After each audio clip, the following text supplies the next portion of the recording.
Testile, welcome to the second session. Okay, now before I move on to my session, let us do one more recapitulation.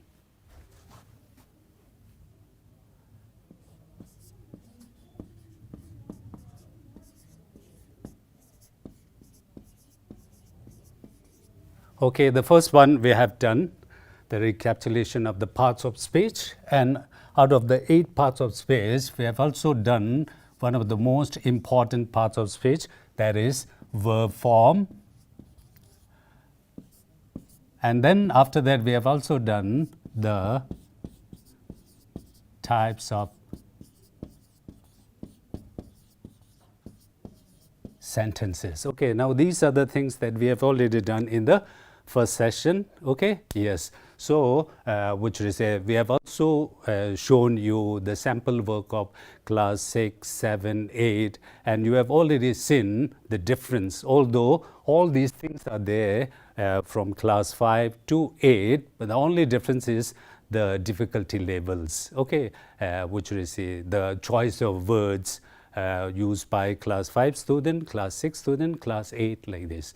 Now, these are the things that you have to keep in mind, okay. It doesn't mean that when it comes to part of speech, you have to just watch over a video or like this. Now, if you Google it, if you just go to the YouTube and try to search, now, since you have got the topic, now it's easy for you to, go to different types of parts of speech, videos on verb forms, and videos on different types of sentences. There are 2 types of sentences on the basis of the structure, okay, and types of sentences based on the function, okay. And you have already seen which is the different types of sentences used by the class 5 student and class 8. Sometimes the class 8 student, they use which is the compound complex sentences also. It doesn't mean that they are not supposed to use these things. They only have to stick to simple and compound.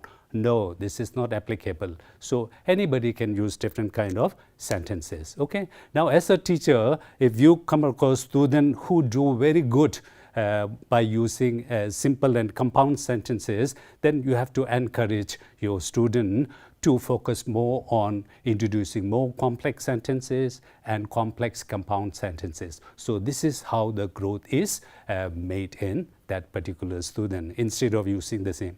Now, if you see your student, some of the smart students who are using the same, which is a compound, conjunction or the simple adjective, now you have to encourage your student to use the the difficulty level should be increased, okay. So they should be encouraged to use different adjectives, okay, yes. So that's about the recapitulation. So let us come to our second topic, and today's second topic is writing process.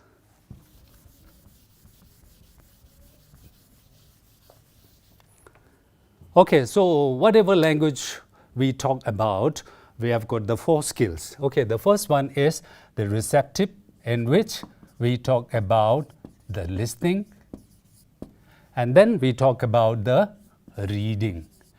Now, these are the 2 receptive, where we have to get the inputs, and then we have the speaking, we have the writing. Okay, now these are the output, okay. Whatever inputs you have, now this is the output. You would do the output either in the form of speaking or either in the form of writing, okay, yes. So today we are going to talk about the writing, okay, yes.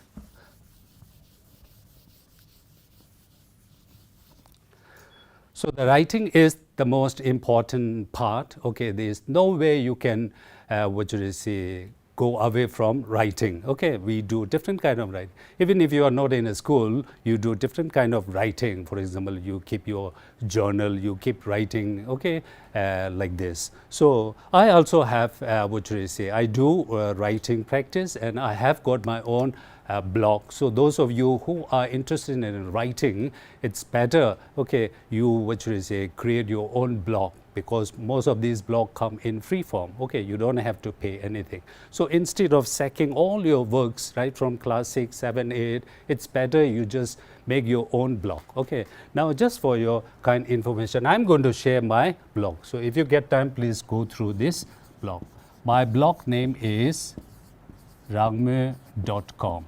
Okay, so if you get time, you can go through this blog, and if you have got any blogs, okay, if you're fond of writing, you can also share. Okay, yes. Okay, yes. So the writing process. So when I say writing, which we say there are so many different kind of people. Okay, yes. Some students get which we say nervous. They don't feel comfortable when you hear the word. Okay, write a paragraph, write an essay, write an article, write a composition like this. Okay, yes. So which we say writing is not that much an easy process. Okay, yes, it is not something that you can do very easily. Okay, yeah.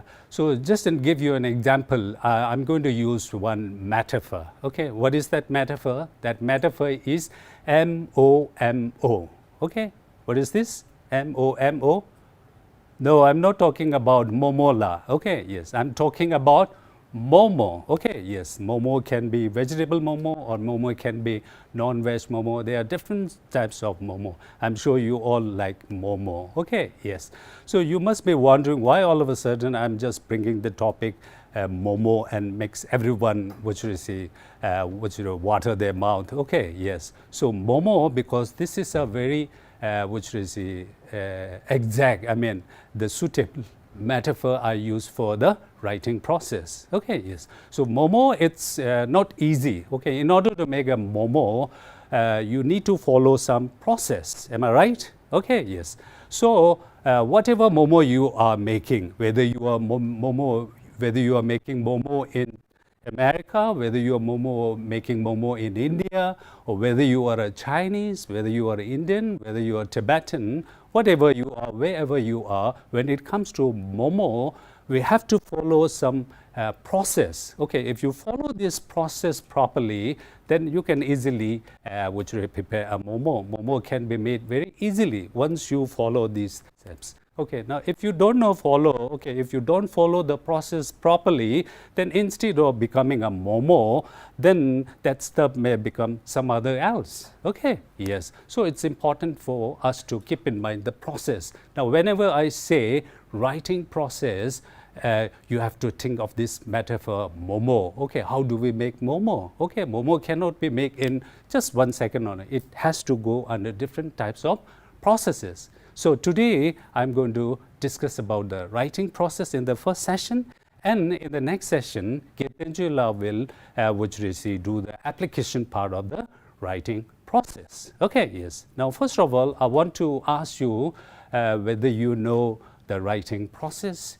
So far, you have done lots and lots of writing. Okay, so when you writing, okay, when you start writing, do you ever use the writing process? Do you know, are you familiar with the writing process? I'm not just talking about the English language. We do different kind of writing. Even if you are writing a Tibetan essay, Chinese essay, English essay, Hindi essay, okay? Now all this writing, no matter what language you use, you have to follow this, which is a process. The process is universal, it's same. Okay, I've already told you whether you make momo in America or India, the process remains same. Okay, yes. So do you have any idea what the process, how many processes are involved in the writing? Yes, okay. Now let us try to look at this. Okay, writing process. I want you to look at the slides. Okay, now there are 5 processes involved in writing. Okay, now what are these 5 processes? Okay, yes. Now these are the 5 processes. First one is pre-writing. Okay, the pre-writing. So whatever you do, you should have some kind of a good planning.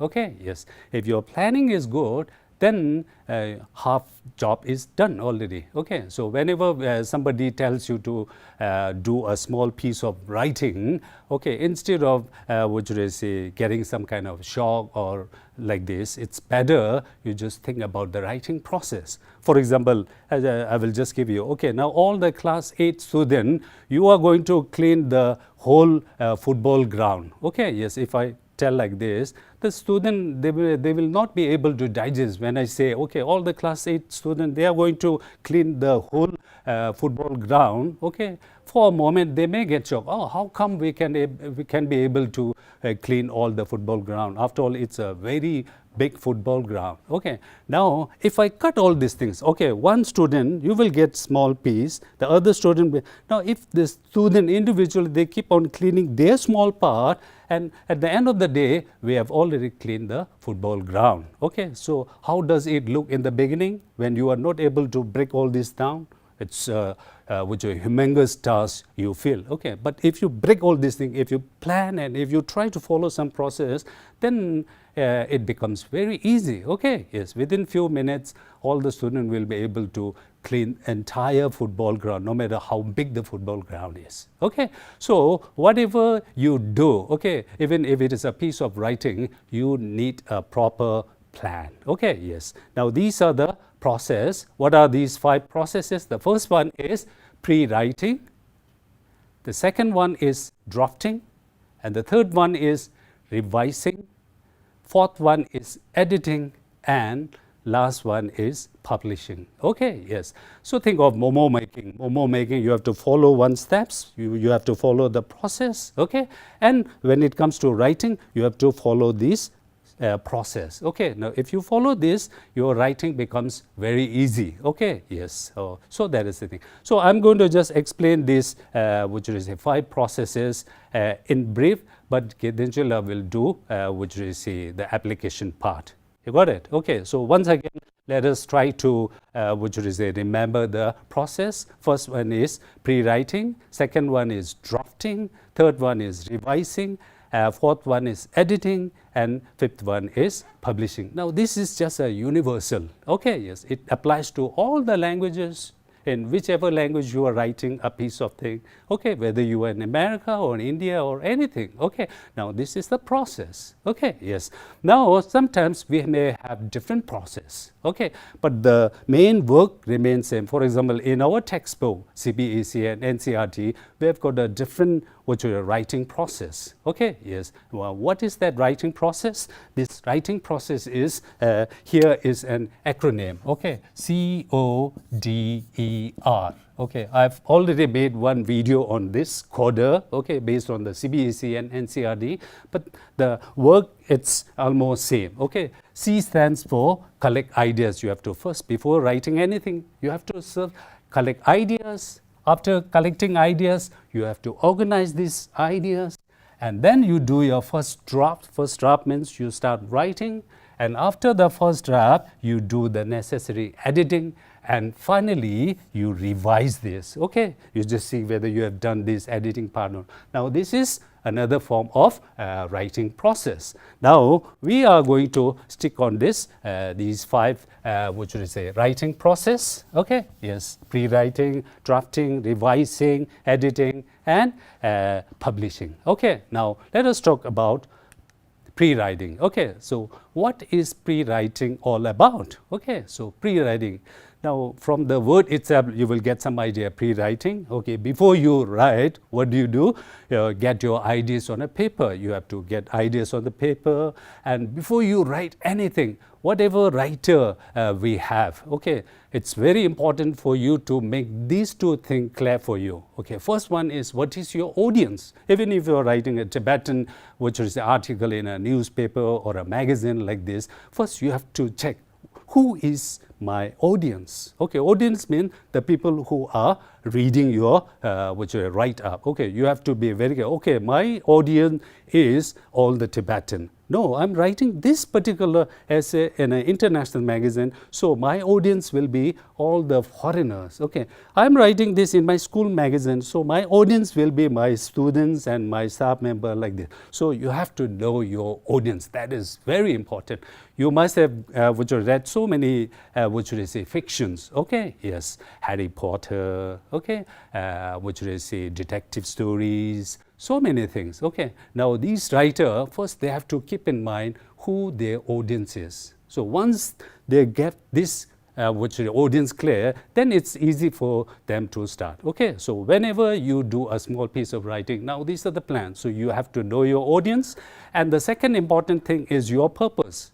Whenever you do some kind of writing, obviously there will be one purpose. So you just ask yourself, what is my purpose? Why am I writing this piece of writing? Is it to inform the people? Is it to tell a story? Is it to argue on some important topic? So that is very important. Now all these things come in pre-writing. Okay, we will do this in details later. So pre-writing, is it clear? Okay, yes. Now other thing, okay, yes. The next one is pre-writing. When it comes to pre-writing, there are different strategies, okay, yes, based on the student level. Now, here are some of the strategies, okay, you can use in this stage. Which stage? Pre-writing stage. Okay, you can practice this in the evening. Okay, you write a small piece of writing on the basis of these processes, and you just check for yourself whether these processes helps you or not.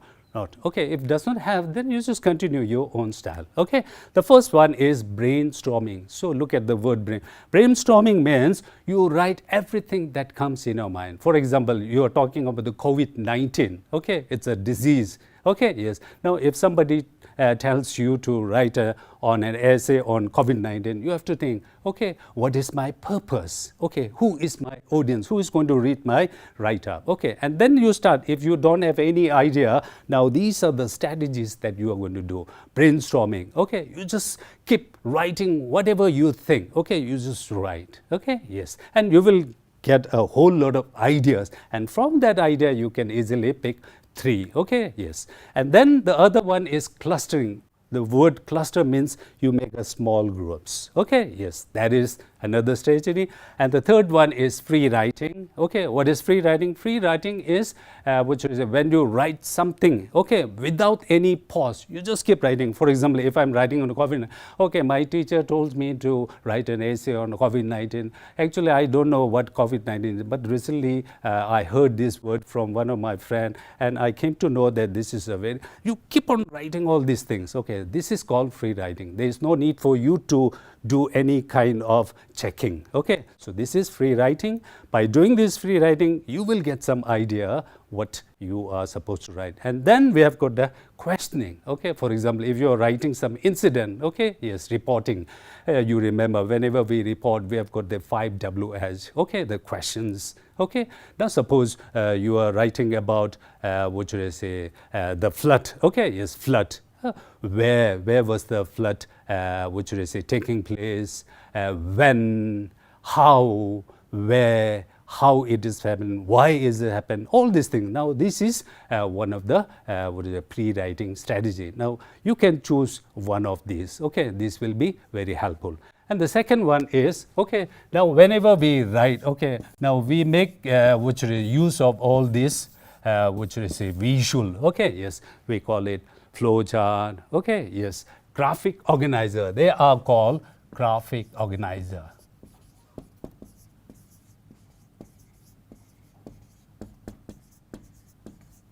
So as a student, no matter which class you are studying, okay, it's important for you to know some of the technical words. So this is one graphic organizer. Whenever you have got any kind of presentation, if you are doing some kind of presentation, you are going to make use of this graphic organizer. Okay, now suppose you are asked to share one incident about your holiday. Okay, now there are some process. Okay, now this is one graphic organizer. First I'm going to talk about this, and then this, and then now graphic organizers are this is one tool. Okay, one tool which will help you jot down all your ideas in a picture form. Okay, yes. Even in when you are in higher classes, for example, class 11, 12, like this, now these graphic organizer will be very helpful. It will be very handy for you, especially you have to listen to long lectures and you have to do the note making. Okay, now there are different types of note making. So you can also use this graphic organizer, or you can say web, or you can say also flowchart. Now these will be very useful. So these are called graphic organizer. So in this pre-writing stage, you can also make use of all these graphic organizer. Okay, yes. For example, I'm talking about COVID-19. Okay, yes, COVID-19. Now, last one, questioning. Okay, where? Okay, 5Ws. You ask all the W questions. Where? Okay, when? Okay, why? Who started this? And then how it spread. Now, once you do all these things, now it's very easy for you to do the writing. Okay, yes. So Getanjala will go in detail. I'm not going to spend much time. And the second one is which is a pre-writing, and second one is drafting. Okay, now drafting. So after you get all these things, now you're going to do first draft writing. So whenever you start drafting, there is no need for you to worry about the grammar or the sentence structure. You just try to organize all these things. Okay, yes. So that is what drafting means. Okay, draft, it is not the final, it needs lots and lots of things. Okay, and in the drafting session, what you have to keep in mind, you have to keep these things in mind. Okay, during the drafting, I'm going to think about how my introduction would look like, how my body look like, and how my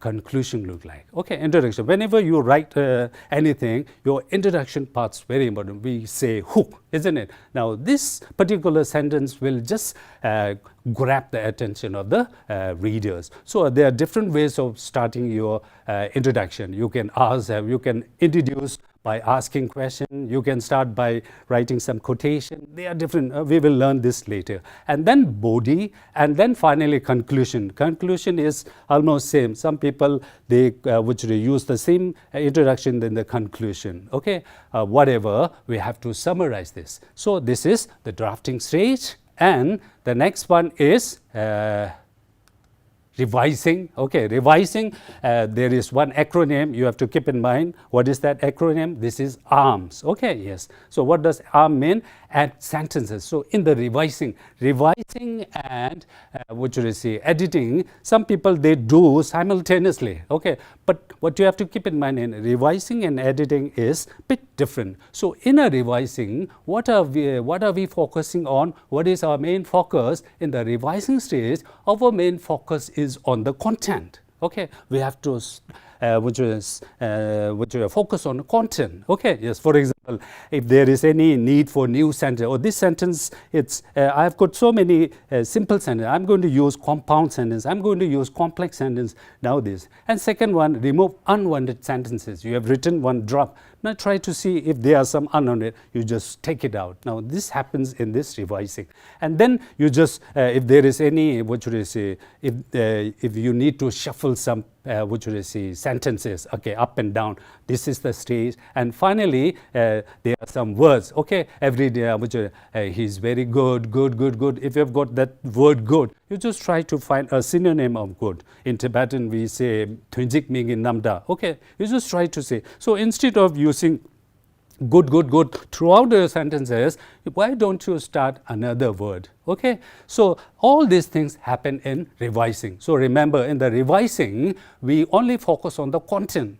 Okay, and the next one is editing. Okay, now editing, in the editing, what do? We just try to look for the mechanics, machine, just like this. In a sentence, you just check the capitalization, you see the usage, okay, you see whether the punctuations are used properly or not, you check the spelling. Now, all these things happen in the editing. Revising, you just forget about all these mechanics, okay, sentence structure, verb, subject conjugation, spelling and grammar, all these things. You just forget about all these things and just focus on the content. What are you talking about? Okay, is it clear? Is it clear? What am I supposed to tell? Do you think my audience will clearly understand all these things? Did I use all the transition words properly? Now, these are what you are going to do in revising, and in the editing, you are going to focus on the mechanics, capitalization, usage, punctuation, and spelling. You got it? Okay, yes. Now, these are, what should I say, the writing process, and the last one is what should I say, publishing. Okay, so publishing doesn't mean that you have to go to one publisher and you have to publish a work. Okay, now publishing simply means you finalize. Okay, so that is the thing. So during the publishing, now almost everything is done. You just check, okay, I, B, C. I means introduction, body and conclusion, whether these are okay or not. Okay, and you check about your handwriting, make sure that your handwriting is legible. Okay, yes, and then spacing, you just see whether the spacing is properly done or not. And then we talk about the left indent. This is very important. Whenever we write any paragraph, okay, yes, people normally keep one space here. Okay, now this is called indent. Okay, whenever you start a paragraph, you have to keep one space here, and this is called indent. Okay, yes, your paragraph, you should keep one space here. This is called indent. So in the publishing, what you say, stage, you have to check all these things. Okay, now this is the writing process. Okay, we have done this writing process, and after what should I say, knowing this writing process, I'm sure most of you know this, but in case if you do not know, okay, by knowing this, I want you to do a small piece of writing and try to follow this process, and you can tell me whether this process help you or it stops you from writing. So I'm going to stop here, and Gitenshala will continue where I stop. So thank you so much for watching.